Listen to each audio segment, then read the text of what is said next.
Hello, my name is Paul Hefner, and today I'm talking about hobby startups and why I love them so much, and talking through the 5 concerns that I hear from people, and basically trying to convince you that anybody can start a hobby startup.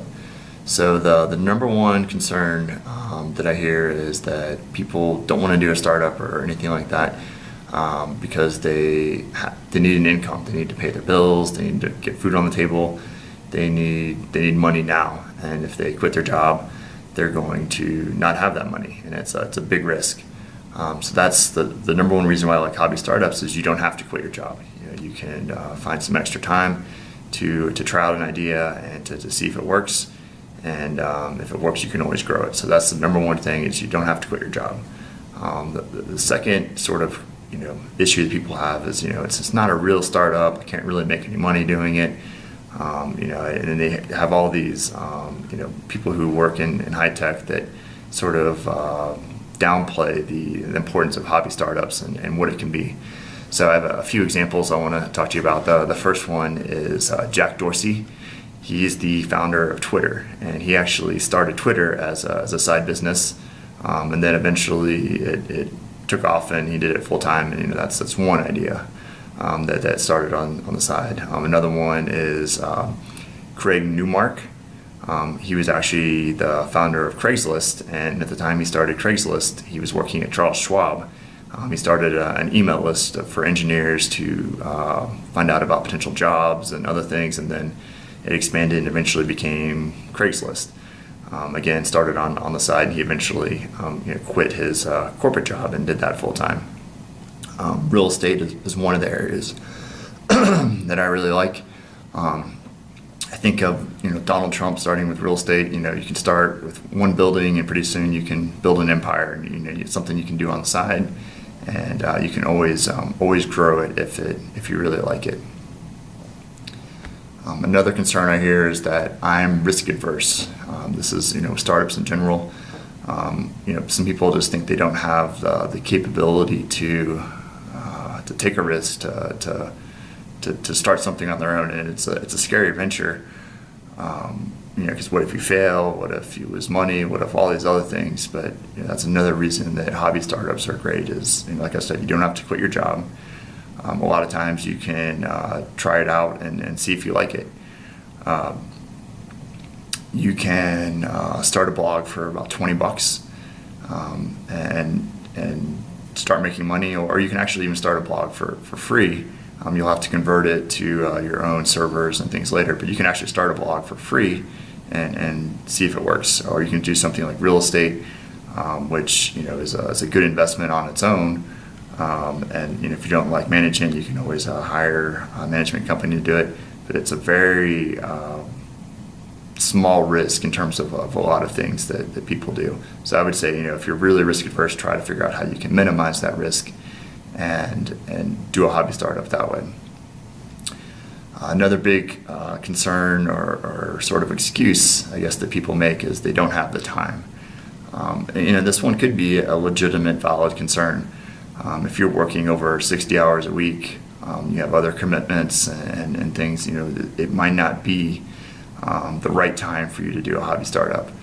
But I would also say that even when I was working as a consultant, working 60 plus hours a week, or sometimes 80 hours a week, there was always slow times. There was times between projects, there was the Christmas holidays. There were these times when I did have additional time that I could do it. Even my wife, as a surgical resident, she doesn't have the passion to do her own hobby startups, but she has rotations, where she'll be, have a slower rotation for a month, and she could have time to do whatever she wants. She chooses to, spend as much time with family and take trips and do things like that when she's on the slower rotations. But everybody can find time. But I would say, right now might not be the best time, but you could always wait for that perfect time. Another thing to think about when you're thinking about time is, what are you doing with your time outside of work? So if you're working 60 hours and say you're sleeping 8 hours a week, that still leaves 52 hours a week to do other things. So obviously you're going to eat food and work out, maybe spend some time with friends, your dog, whatever it is that you do for fun, but there's still a lot of time left to to start a hobby startup, or really you don't even have to start a startup. You can start learning about a topic, or you can do whatever else you want with that time. Just things to think about. Another thing that I hear with regarding time is people are busy with watching their kids or have other commitments. And with kids, it's something that I can relate to. My wife is super busy, so a lot of times I will be the sole one responsible for watching our daughter. And the comeback that I have is that my daughter and most kids sleep a lot. They might take naps. If not, they sleep through the night.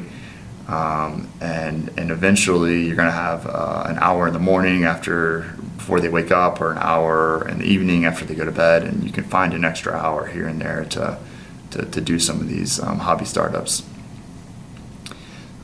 Another one, not necessarily related to time, but I think it's a similar category, is sometimes people are just too stressed out or worried, or just worn out, and it's sort of related to time. Maybe they have other commitments that are wearing them down. They don't have time to relax and recharge and things like that.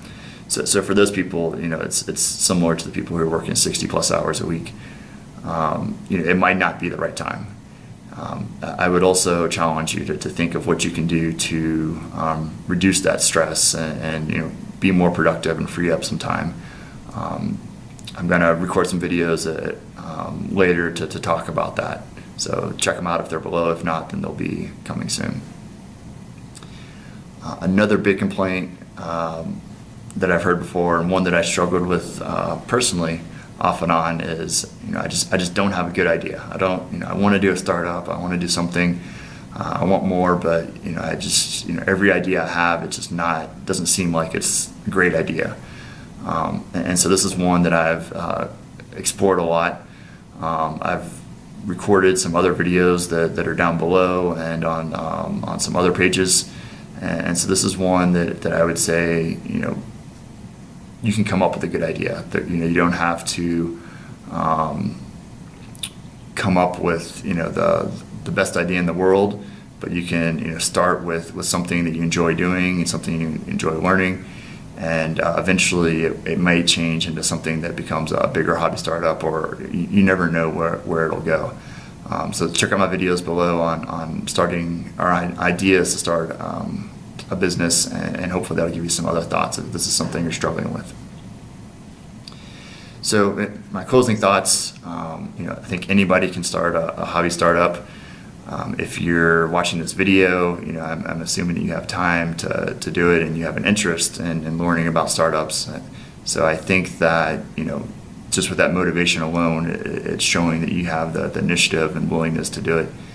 I would just check out the videos on this page and on the blog. If you want to learn more, then enter your email and you can see even more videos. And I would say just do whatever you can to start a hobby startup, and I think you'll be rewarded with some great experiences.